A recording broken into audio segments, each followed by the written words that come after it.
কি মুক্তিযুদ্ধের সন্তান নাতিপুতি কেউ মেধাবী না? যত রাজাকার বাচ্চারা নাতিপুতি হলো মেধাবী, তাই না?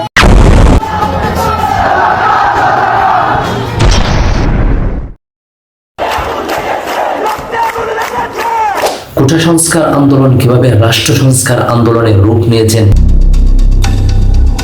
এবং শেখ হাসিনাকে পদত্যাগ করতে হয়েছে। আমাদেরকে ফিরে যেতে হবে 2018 সালে। কোটাভিত্তিক পদ কমানো ও শূন্য পদে মেধাভিত্তিক নিয়োগ ও সরকারি চাকরিতে সবার জন্য অভিন্ন বয়সী সময়সীমা নির্ধারণের দাবিতে বিভিন্ন ভার্সিটির ছাত্রছাত্রীরা রাস্তায় নেমেছিল। শিক্ষার্থী ও চাকরি প্রত্যাশীদের বিক্ষোভ উপেক্ষা করে 21শে মার্চ 2018 সালে সাবেক প্রধানমন্ত্রী শেখ হাসিনা কোটা ব্যবস্থা বহাল থাকবে বলে ঘোষণা দেন। 2018 সালে এপ্রিল মাসে প্রতিবাদের অংশ হিসাবে সারা বাংলাদেশের বিভিন্ন বিশ্ববিদ্যালয়ের হাজার হাজার ছাত্রছাত্রীরা রাস্তায় মিছিল শুরু করেন। দ্বিতীয় সপ্তাহ পুলিশ ও শিক্ষার্থীদের মধ্যে তুমুল সংঘর্ষে অন্তত 75 জন আহত হয়। পুলিশের সঙ্গে সংঘর্ষে রণক্ষেত্র পরিণত হয় রাজধানীর শাহবাগ মোড় ও তার আশেপাশের এলাকা। 11 এপ্রিল সাবেক প্রধানমন্ত্রী শেখ হাসিনা কোটা ব্যবস্থা সম্পূর্ণ বাতিলের ঘোষণা দেন। জুন ও জুলাই 2018 ওই বছরের 30শে জুন ঢাকা বিশ্ববিদ্যালয়ের ক্যাম্পাসে কোটা সংস্কার আন্দোলনকারীদের উপর সহিংস হামলা চালায় ছাত্রলীগের নেতাকর্মীরা। পরে আইনশৃঙ্খলা বাহিনী পরিস্থিতি নিয়ন্ত্রণে ক্যাম্পাসে প্রবেশ করে এবং কোটা সংস্কার আন্দোলনের বেশ কয়েকজন নেতাকে গ্রেফতার করে। 2018 3 অক্টোবর আন্দোলনের পরিপ্রেক্ষিতে বাংলাদেশ সরকারের মন্ত্রিসভা সরকারি চাকরিতে 9ম থেকে 13তম গ্রেডে নিয়োগের ক্ষেত্রে কোটা ব্যবস্থা বাতিল করে প্রজ্ঞাপন জারি করে। এতে আরও বলা হয়, সুবিধাবঞ্চিত গোষ্ঠীর জন্য কোটা বিবেচনা করার ক্ষমতা সরকারের রয়েছে। এখন চলে আসতে হবে 2018 থেকে 2024-এ। 2018 থেকে 2024-এর মাঝামাঝি 6টি বছর সাবেক প্রধানমন্ত্রী শেখ হাসিনার ভালোই কাটছিল, কিন্তু কাল হয়ে দাঁড়ালো 5 জুন 2024। কোটা সংস্কারের দাবিতে এবার আন্দোলন শুরু হয় গত 5 জুন। মুক্তিযোদ্ধার পরিবারের পক্ষ থেকে আবেদনের পরিপ্রেক্ষিতে হাইকোর্টে সরকারি দপ্তর, স্বায়ত্তশাসিত ও আধা স্বায়ত্তশাসিত প্রতিষ্ঠান এবং বিভিন্ন কর্পোরেশনের চাকরিতে সরাসরি নিয়োগের ক্ষেত্রে মুক্তিযোদ্ধা কোটা বাতিলের পরিপত্র অবৈধ ঘোষণা করে রায় দেন। এর প্রতিক্রিয়ায় 6টি বিশ্ববিদ্যালয়ের শিক্ষার্থীরা বিক্ষোভ শুরু করেন। ঢাকার শিক্ষার্থীরা ঢাকা বিশ্ববিদ্যালয়ের কেন্দ্রীয় গ্রন্থাগারের সামনে জড়ো হয় এবং শহীদ মিনারের একটি সংক্ষিপ্ত সমাবেশ করে। 2024 2 থেকে 6 জুলাই ঢাকা বিশ্ববিদ্যালয়ের শিক্ষার্থীরা বৈষম্য বিরোধী ছাত্র আন্দোলনের ব্যানারে সংগঠিত হয় এবং সরকারি চাকরিতে কোটা পদ্ধতি বাতিল করে 2018 সালের সরকারি বিজ্ঞপ্তি। পরের কয়েকদিন দেশের অন্যান্য অংশে বিক্ষোভ ছড়িয়ে পড়ে। গত 5 জুলাই সুপ্রিম কোর্টের আপিল বিভাগ 5 জুন হাইকোর্টের রায় বহাল রাখার সিদ্ধান্ত নেয়। পরের দিন 6 জুলাই শিক্ষার্থীরা বাংলা ব্লকেটের কর্মসূচির ডাক দেন। 7 জুলাই 2024 শিক্ষার্থীদের বিক্ষোভ কর্মসূচির কারণে ঢাকা শহর স্থগিত হয়ে যায়। এদিন 6টিরও বেশি ব্যস্ত সড়ক অবরোধ করেন শিক্ষার্থীরা। এই বিক্ষোভকে অযৌক্তিক উল্লেখ করে বিষয়টি সর্বোচ্চ আদালতে নিষ্পত্তি হওয়া উচিত বলে মন্তব্য করেন শেখ হাসিনা। 18 জুলাই 2024 অবরোধ ও বিক্ষোভ জোরালো হতে থাকে। এতে করে ঢাকাবাসী ও অন্যান্য জেলার সঙ্গে ঢাকার যাতায়াতের মারাত্মক অসুবিধা হয়। বিক্ষোভকারীরা একটি নতুন আইন প্রণয়নের মাধ্যমে সরকারি চাকরিতে সব অযৌক্তিক ও বৈষম্যমূলক কোটা সম্পূর্ণভাবে বাদ দেওয়ার এক দফা দাবি জানান। 10 জুলাই 2024 সরকারি চাকরিতে সরাসরি নিয়োগ কোটা বিষয়ে স্থিতাবস্থা বজায় রাখতে নির্দেশ দেন আপিল বিভাগ। এই রায় সত্ত্বেও সরকার একটি ডেডিকেটেড কমিশন এবং পরবর্তী আইন প্রণয়নের মাধ্যমে কোটা পদ্ধতি সংস্কারের প্রতিশ্রুতি না দেওয়া পর্যন্ত আন্দোলনকারীরা বিক্ষোভ চালিয়ে যাওয়ার ঘোষণা দেন। 11 জুলাই 2024 এদিন হাইকোর্ট জানান, সরকার চাইলে কোটা পদ্ধতি পরিবর্তন করতে পারবে। কোটা পূরণ না হলে মেধার ভিত্তিতে নিয়োগ দিতে পারবে। তবে আন্দোলনরত শিক্ষার্থীরা বলেছেন, কোটা পদ্ধতি সংস্কারের সংসদে আইন প্রণয়ন না করা পর্যন্ত তারা আন্দোলন চালিয়ে যাবেন।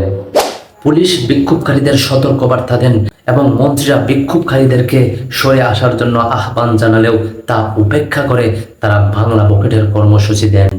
কয়েকটি স্থানে বিক্ষোভকারীদের সঙ্গে পুলিশের সংঘর্ষ বাধে। 12 জুলাই 2024 ঢাকার বাইরে শিক্ষার্থীদের উপর পুলিশের হামলার প্রতিবাদে এবং কোটা পদ্ধতি সংস্কারের দাবি জানিয়ে রাজধানীর শাহবাগ মোড় অবরোধ করে বিক্ষোভকারীরা। এদিন সাবেক আইনমন্ত্রী আন্দোলনকারীদের হুঁশিয়ারি দিয়ে বলেন, আন্দোলন চলতে থাকলে সরকার ব্যবস্থা নিতে বাধ্য হবে। 14 জুলাই 2024 সব গ্রেডে কোটা যৌতিক সংস্কারের দাবিতে গণপদযাত্রা করে রাষ্ট্রপতি বরাবর স্মারকলিপি দেন আন্দোলনকারীরা। সেদিন সন্ধ্যায় একজন সাংবাদিকের প্রশ্নের জবাবে শেখ হাসিনা বিতর্কিত বক্তব্য করেন। তিনি আন্দোলনকারীদের রাজাকারের সঙ্গে তুলনা করেন। এই বক্তব্যের পর রাতে শিক্ষার্থীদের বিক্ষোভ শুরু হয়। বিভিন্ন ক্যাম্পাসে শিক্ষার্থীরা স্লোগান দেন, তুমি কে আমি কে, রাজাকার রাজাকার, কে বলেছে সরকার সরকার। 15 জুলাই 2024 আওয়ামী লীগের নেতারা শিক্ষার্থীদের স্লোগানে রাজাকার শব্দ ব্যবহারের নিন্দা জানান। কোটা সংস্কারের দাবিতে আন্দোলনকারীদের রাজাকার স্লোগানের জবাব ছাত্রলীগ দেবে বলে মন্তব্য করেন আওয়ামী লীগের সাধারণ সম্পাদক ওবায়দুল কাদের। 16 জুলাই 2024 ঢাকা, চট্টগ্রাম, রংপুরের ক্ষমতাসীন দলের নেতাকর্মী ও আইনশৃঙ্খলা বাহিনীর সঙ্গে আন্দোলনরত শিক্ষার্থীদের সংঘর্ষ অন্তত 6 জন নিহত হয়। সব বিশ্ববিদ্যালয়, কলেজ ও মাধ্যমিক বিদ্যালয় অনির্দিষ্টকালের জন্য বন্ধ ঘোষণা করা হয় এবং শিক্ষার্থীদের হল খালি করতে বলা হয়। সরকার 6টি জেলায় বিজিবি মোতায়েন করেন। সেদিন শিক্ষার্থীরা ঢাবি ও রাবির অধিকাংশ হলে নিয়ন্ত্রণ নিয়ে ছাত্রলীগ নেতাদের কক্ষ ভাঙচুর করেন। রংপুরে বেগম রোকেয়া বিশ্ববিদ্যালয়ের নিরস্ত্র শিক্ষার্থী আবু সাইদকে পুলিশ গুলি করে হত্যা করে। এই ঘটনায় একটি ভিডিও ইন্টারনেটে ছড়িয়ে পড়ে। 17 জুলাই 2024 ঢাকা বিশ্ববিদ্যালয়, জাহাঙ্গীরনগর বিশ্ববিদ্যালয় ও রাজশাহী বিশ্ববিদ্যালয় আগের দিন নিহতদের গায়েবানা জানাজা চলাকালে পুলিশ শিক্ষার্থীদের উপর হামলা চালায়। শিক্ষার্থীরা পরদিন থেকে সারা দেশে কমপ্লিট শাটডাউন কর্মসূচি ঘোষণা করে। হাসপাতাল ও জরুরি পরিষেবা ছাড়া সব কিছু বন্ধ থাকতে বলে ঘোষণা দেয়। এদিন শেখ হাসিনা জাতির উদ্দেশ্যে ভাষণে বিক্ষোভকারীদের বিচার ব্যবস্থার প্রতি আস্থা রাখার আহ্বান জানান এবং হত্যাকাণ্ডের বিচার বিভাগীয় তদন্ত ঘোষণা দেন। অনুপ্রবেশকারীরা যাতে আন্দোলনকারীদের মধ্যে আশ্রয় নিতে নৈরাজ্য সৃষ্টি করতে না পারে সেজন্য তিনি শিক্ষার্থীদের সতর্ক থাকার আহ্বান জানান। 18 জুলাই ব্র্যাক ইউনিভার্সিটি এবং সারা আরও বেসরকারি কয়েকটি বিশ্ববিদ্যালয়ের ক্যাম্পাসে পুলিশ ও ছাত্রলীগ হামলা চালায়। এতে সারা দেশে সংঘর্ষের ফলে সহিংসতায় প্রায় 29 জন নিহত হন। বিকেল থেকে সারা দেশে মোবাইল ইন্টারনেট পরিষেবা বন্ধ করে দেওয়া হয়। আন্দোলনকারীরা বিটিভি ভবন, সেতু ভবন ও অন্যান্য সরকারি প্রতিষ্ঠানে ভাঙচুর ও আইনশৃঙ্খলা রক্ষাকারী বাহিনী আন্দোলনকারীদের দমনে শক্তি প্রয়োগ করে। রাত 9টার দিকে ইন্টারনেট পরিষেবা বন্ধ করে দেন। 19 জুলাই 2024 এদিন দিনব্যাপী সহিংসতার কমপক্ষে 66 জন মৃত্যু হয়, আহত হয় কয়েকশো মানুষ। জুমার নামাজের পর সারা দেশে, বিশেষ করে ঢাকার বাড্ডা, রামপুর, উত্তরা, যাত্রাবাড়ি ও মোহাম্মদপুর সংঘর্ষ তীব্র হয়। নরসিংদীর কারাগারে, metro rail station, BRT office সহ কয়েকটি সরকারি প্রতিষ্ঠানে ভাঙচুর ও অগ্নিসংযোগ করা হয়।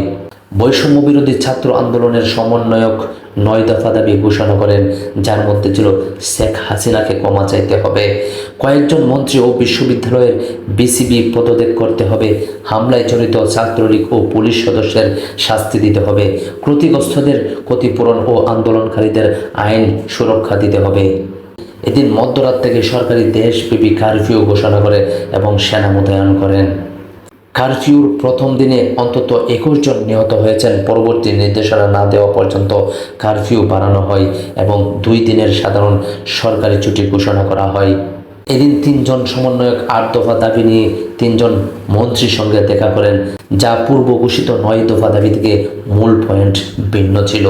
গভীর রাতে সবুজবাগের একটি বাসা থেকে বৈষম্য বিরোধী ছাত্র আন্দোলনের অন্যতম সমন্বয়ক নাহিদুল ইসলামকে সাদা পোশাকে কয়েকজন জোর করে তুলে নিয়ে যায়।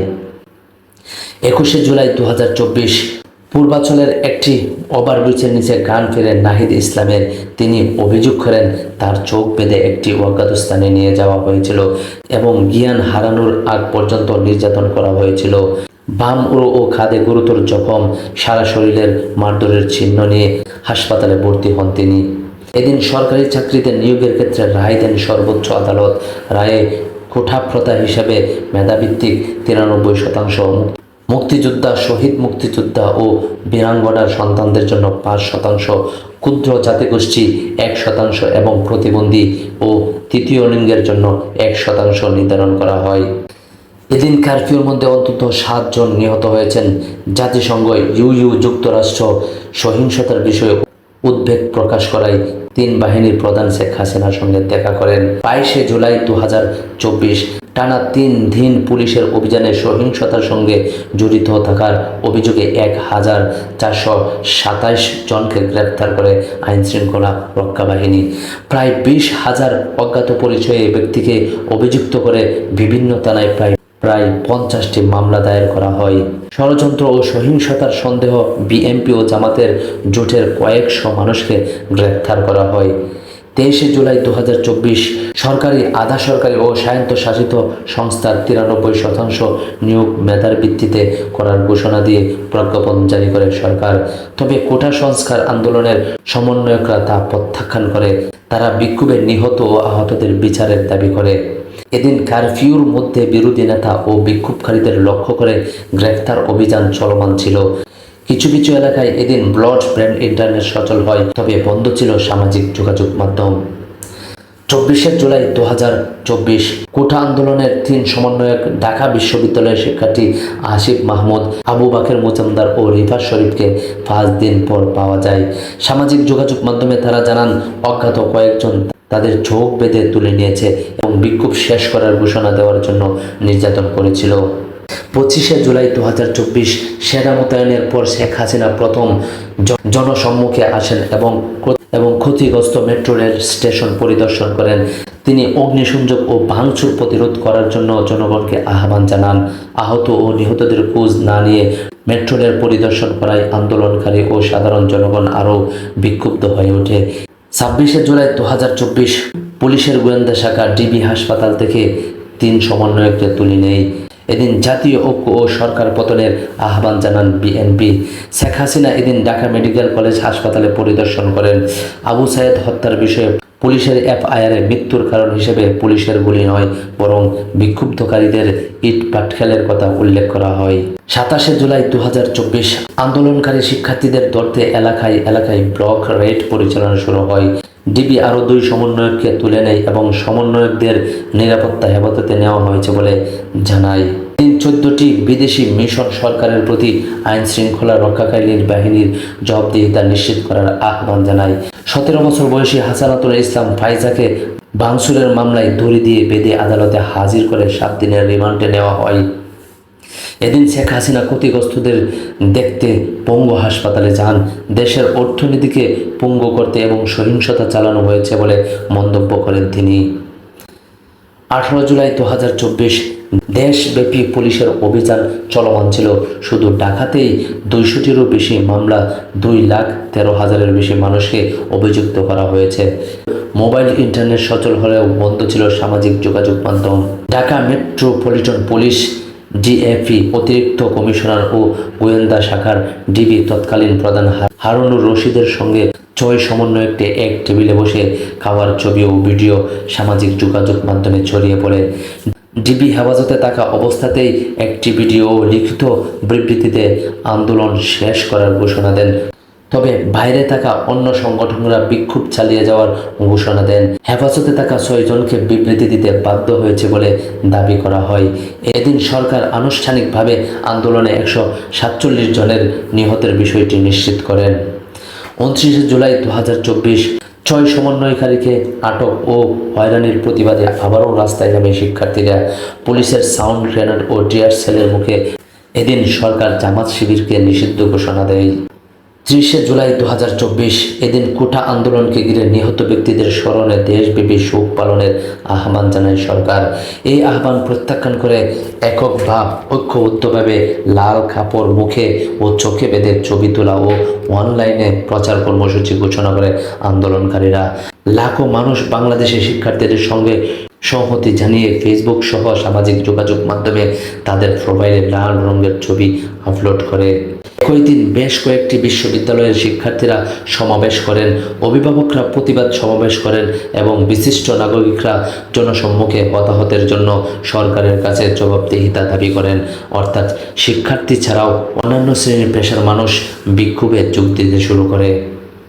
31শে জুলাই 2024 বিক্ষোভকারীরা জাস্টিসের জন্য মার্চ কর্মসূচি ঘোষণা করেন।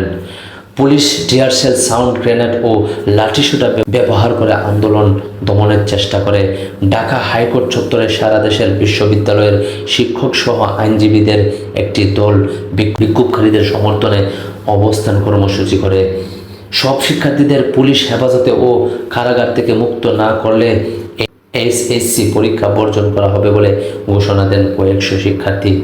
1 আগস্ট 2024 সরকার সন্ত্রাস বিরোধী আইন ও জামাত শিবিরকে নিষিদ্ধ করে প্রজ্ঞাপন জারি করে। জাতিসংঘ একটি ফ্যাক্ট ফাইন্ডিং দল পাঠানোর প্রস্তাব দেয়। এই প্রস্তাবকে স্বাগতম জানায় তৎকালীন প্রধানমন্ত্রী শেখ হাসিনা। এদিন ডিবির হেফাজত থেকে 6 সমন্বয়ককে মুক্তি দেওয়া হয়। বিক্ষোভকারীরা নিহতদের জন্য দোয়া ও প্রার্থনা মিছিল কর্মসূচি করেন। 2 আগস্ট 2024 আওয়ামী লীগের নেতাকর্মী, পুলিশ ও আন্দোলনকারীদের মধ্যে সংঘর্ষে কমপক্ষে আরও 2 জন নিহত হয়। বিক্ষোভকারীদের হত্যা ও পুলিশ দমন নিপীড়নের প্রতিবাদ অব্যাহত ছিল। সহিংসতা ও নিহতদের বিচার চেয়ে প্রেস ক্লাব থেকে শহীদ মিনার পর্যন্ত লাখো শিক্ষার্থী, শিক্ষক, অভিভাবক, আইনজীবী, সুশীল সমাজের সদস্য ও রাজনৈতিক কর্মীরা দ্রুত যাত্রাতে যোগ দেন। বিক্ষোভকারীরা 4 আগস্ট থেকে দেশব্যাপী আন্দোলন ও অসহযোগ আন্দোলনের ঘোষণা দেয়। ফেসবুক আবারও 7 ঘন্টার জন্য বন্ধ করে দেওয়া হয়। 6 সমন্বয়ক জানান, ডিবি অফিসে তাদেরকে আন্দোলনের প্রত্যাহারের বিবৃতি দিতে চাপ প্রয়োগ করা হয়েছে। শেখ হাসিনা এদিন বিক্ষোভকারীদের আলোচনায় বসার আহ্বান জানিয়ে বলেন, গণভবনে তার দরজা আলোচনার জন্য খোলা রয়েছে। 3 আগস্ট 2024 ছাত্রদের দাবির সঙ্গে সংহতি জানাতে ঢাকার কেন্দ্রীয় শহীদ মিনারে লাখো মানুষ সমবেত হয়। দেশের অন্যান্য অংশে বিক্ষোভকারীদের উপর নির্বিচারে হামলা করে পুলিশ। এদিন সরকারের পদত্যাগের দাবিতে এক দফা দাবি ঘোষণা করে বৈষম্য বিরোধী ছাত্র আন্দোলন।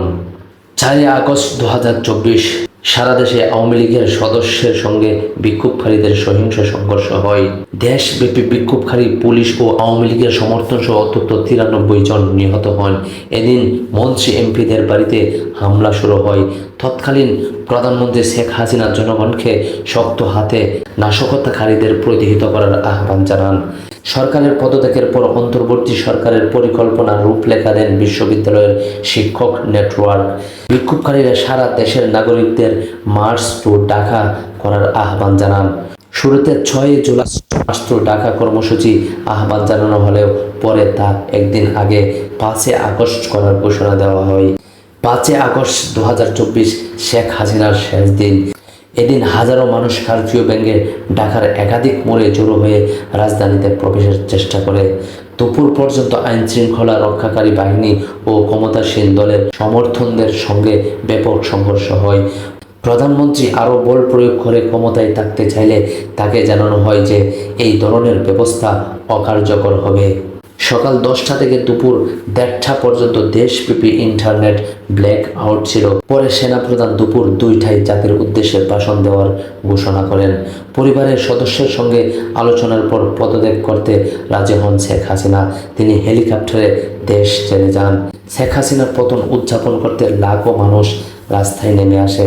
গণভবন, সংসদ ভবন ও প্রধানমন্ত্রীর কার্যালয়ে ভাঙচুর চলে এবং সারা বাংলাদেশে চলে লুটপাট আর অগ্নিসংযোগ। ভালো থাকবেন। অন্য কোনো দিন অন্য এক ভিডিও নিয়ে থাকবো আপনাদের সাথে। আমি মোহাম্মদ সাদ্দাম হোসেন। আসসালামু আলাইকুম ওয়া রাহমাতুল্লাহ।